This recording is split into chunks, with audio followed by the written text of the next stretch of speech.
খোদার কসম, যেই উম্মত রাসূলুল্লাহ সাল্লাল্লাহু আলাইহি সাল্লামের সুন্নাতকে অনুসরণ করেছে, দুরূদ শরীফ পড়েছে, নবীজি সাল্লাল্লাহু আলাইহি সাল্লামকে অনুসরণ করেছে, তো তার নাম তো নবী সাল্লাল্লাহু আলাইহি সাল্লামের সামনে বারবার উচ্চারণ হয়েছে। হাসরের ময়দানে সেই উম্মত গিয়ে যখন নিজের আমলনামা নিয়ে বলবে, ইয়া রাসূলুল্লাহ, আমি আনিসুর রহমান, আল্লাহ নবী বললেন, ও আচ্ছা তুমি, তোমার নাম তো ফেরেশতারা আমার কাছে প্রায়ই বলতো, আমি অনেক শুনছি তোমার নাম, আমি তোমার নাম অনেক শুনছি, আমি তো শুনছি তোমার নাম, তুমি সেই নাম। এই জন্য বন্ধু আমার, দোস্ত আমার, হাসরের ময়দানে তো রাসূলুল্লাহ সাল্লাল্লাহু আলাইহি ওয়াসাল্লামের সামনে আমলনামা দিতে হবে। সুপারিশ করবে না উনি?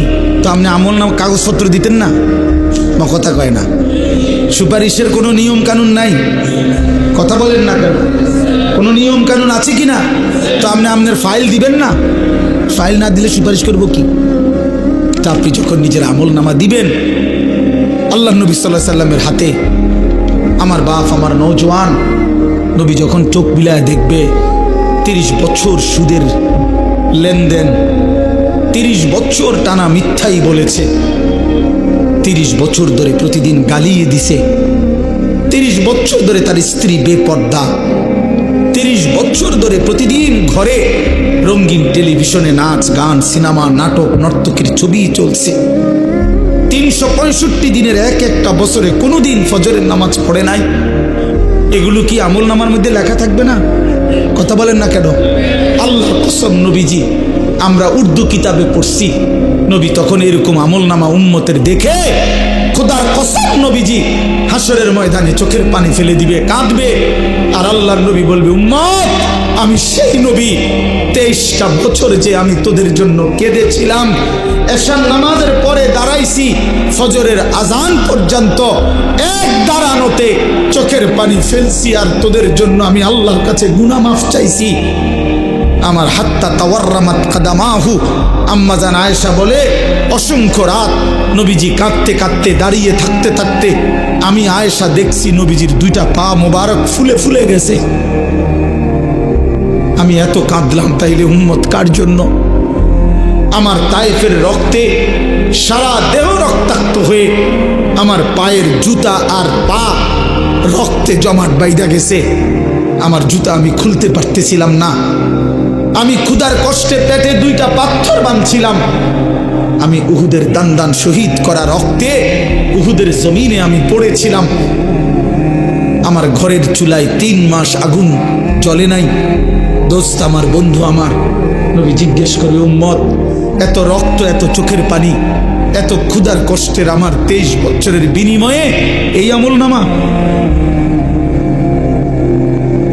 এই আমলনামা? তুমি না আমার শ্রেষ্ঠ উম্মত, আমি না শ্রেষ্ঠ নবী? আমি এই আমলনামা নিয়ে কেমনে মালিকরে দেখাবো? আমি কেমনে দেখাবো যে আল্লাহ, আয় মাওলা, এটা আমি শ্রেষ্ঠ নবীর শ্রেষ্ঠ উম্মতের আমলনামা, এটা কিভাবে দেখাবো? এই জন্য আমরা এই কিতাবে পড়ছি উর্দুতে, যে নবী তখন বলবে, উম্মত, তুমি আমার এত বড় বেইজ্জতি কেমনে করবে? আজ হাসরের ময়দানে তুমি আমার উঁচা মাথা ছোট করে দিলা উম্মত। আমি তো এমনটা আশা করি নাই, আমি তো এমনটা আশা করি নাই। আমি তো 23টা বছর কোনোদিন ঠিক মতো খাই নাই, ঘুমাই নাই। আমি তো 23টা বছর দুয়ারে দুয়ারে ঘুরছি, কবি আরশ पर कभी फरश पर, कभी उनके दर कभी दर बदर, गमे आशिकी तेरा शुक्रिया, मैं कहाँ कहाँ से गुजर गया। কই থেকে কই ছুটছি, কখনো হাটে, কখনো ঘাটে, কখনো মাঠে, কখনো বাজারে, কখনো একজনকে, কখনো 10 জনকে ধাক্কা দিছে, উটের পোষা নারী বুড়ি আমার পিঠে চাপায় দিছে, আবু লাহাব আমারে গামছা দিয়া ধরে টাইনা কাবা ঘরের সীমানার থেকে টেনে বের করে দিছে, আবু জাহেল আমারে ধাক্কা দিতে দিতে খানায় কাবার সীমানার থেকে বের করে দিছে। আমি এত অপমান সইলাম, এত বেইজ্জতি সইলাম, আমি এত পাথরের আঘাত সইলাম, বিনিময় উম্মত তোদের কাছে আমার এই কলিজা ছেঁড়া রক্ত ভেজা দিন দিয়ে গেলাম, ইসলাম দিয়ে গেলাম, কোরআন দিয়ে গেলাম, সবকিছু এভাবে ছুঁড়ে ফেলে দিছ।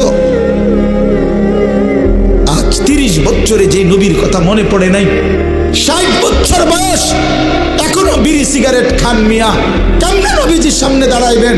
এই উম্মত, এই মুসলমান, আল্লাহরে সাক্ষী রেখে আজকে রাতে ঘুমাইবার আগে একবার ভাইবেন, একবার ভাইবেন, একবার।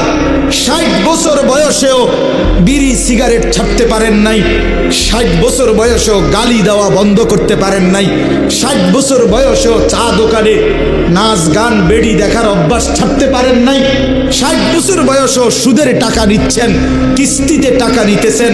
আরে হারামখোর, কেমনে নবীর সামনে দাঁড়াইবা? কেমনে দাঁড়াইবা বাপ?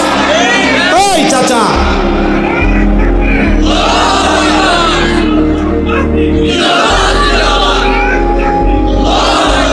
কেমনে দাঁড়াইবা বাপ? কেমনে দাঁড়াইবা? চাচা কেমনে দাঁড়াইবেন? কি মনে করছেন সুপারিশ?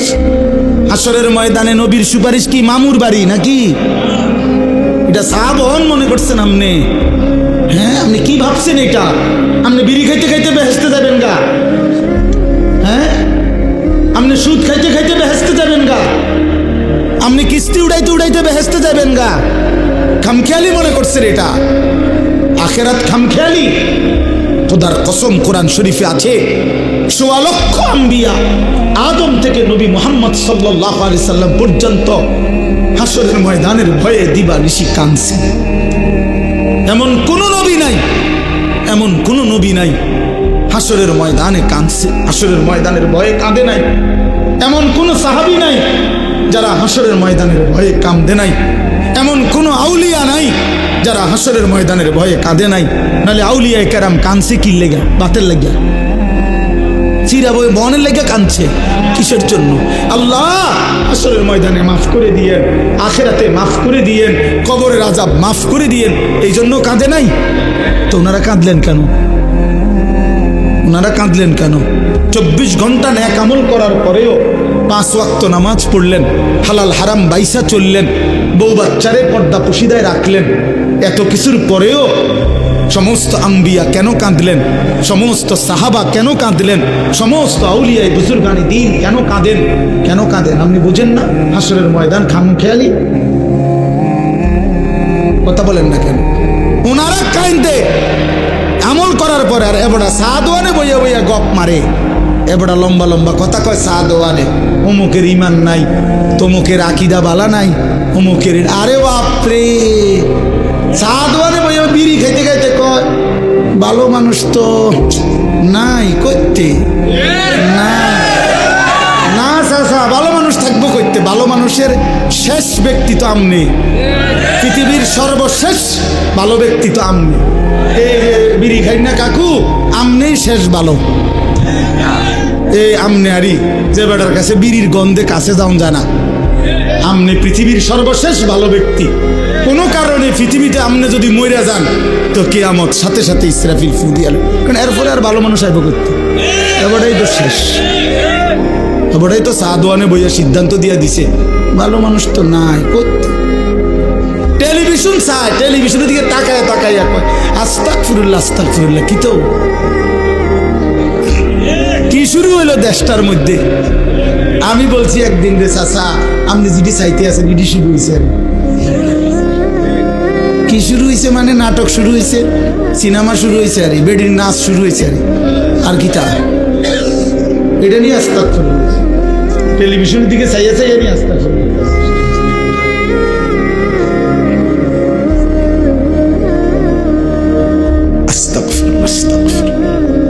কথা শেষ। আমার বলার উদ্দেশ্য হলো, আমি আপনাদের কাছে এতটুকুই বুঝাইতে চাইছি। আমার বাপ আপনাদের সামনে আমার মজার মূল বক্তব্য এটাই, ভাবতে শিখেন। কবর ভুলে গেলে হবে না, পাশ কাটলে হবে না। আপনি পাশ কাটতে যাইতে পারতেন না, এনে যাইতে হবে এটার ভিতরে, ঠিক কি না বলেন না? আরে নওজোয়ান বলো না? তাইলে বন্ধু আমার বাপ, তুমি যেমন পড়ালেখা করছো আমিও পড়ালেখা করছি। আমি জেনারেল লাইনেও পূর্ণ পড়ছি, মাদ্রাসার লাইনেও পুরা পড়ালেখা করছি। এই জন্য বন্ধু, আমি সায়েন্স পড়ছি, আমি কুমিল্লা ভিক্টোরিয়া কলেজ থেকে মাস্টার্স পাস করছি, আমি বিজ্ঞান বিভাগ থেকে এসএসসি পাস করছি দাখিল। অতএব তুমি আমারে অনুরোধ করছি, নওজোয়ান তুমি ভুল করো না, তুমি ভুল করো না। শুধু ভাত মাছের হিসাব মিলাইলে হতো না, শুধু একটা চাকরি, একটা ব্যবসা, একটা বিয়া, একটা বিল্ডিং, একটা বিদেশ, বন্ধু আমার একটা মোটর সাইকেল, এতটুকুর হিসাব মিলাইলে হবে না দোস্ত। আমরা মুসলমান, আমাদের আখেরাত আছে, আমাদের কবর আছে।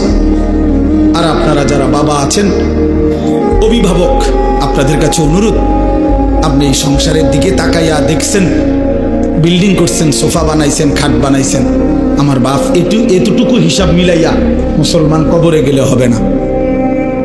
আমার জিফুতের লেগে খাট সংসারে সব করে দিয়ে আইছি, কি করে দিয়ে আসছি? এই সোফা টোফা এডি 20 বছর পরে দেখবেন আপনি আইলে কিচ্ছু নাই। 20 বছরের মাথাত কবর থেকে আইসা যদি দেখেন আমনের বানানো ফার্নিচার, একটা বদনাও, একটা লোডা ঘরের মধ্যে নাই, এটি সব ফালাই দিছে। এগুলো আর এখন চলে না। জিঙ্গাইলে কইব, দাদা ঠিক আছে আপনি বানাইছেন যত্ন করে, কিন্তু ওই মডেল এগুলো এখন আর চলে না, এগুলো আমরা ফেলে দিছি আরো 5-7 বছর আগে। যদি আপনি আইবেন জানতাম কবর থেকে, তাহলে না ওই টাঙ্গায় রাখতাম। কথা বুঝছেন? আসলে কি ফেলে দিবে এগুলো, দুনিয়া ফেলে দেয়, আপনার সন্তানই ফেলে দিবে, আপনার নাতি নাতনি দুনিয়া ফেলে দিবে। অতএব আমাদের জিন্দেগি আখেরাত। আমাদের জিন্দেগি কি বলেন? মোমেনের জীবন আখেরাত, মোমেনের হায়াত আখেরাত, মোমেনের রাত আখেরাত, মোমেনের দিন আখেরাত, মোমেনের হাসি আখেরাত, মোমেনের কান্না আখেরাত, মোমেনের স্বপ্ন আখেরাত।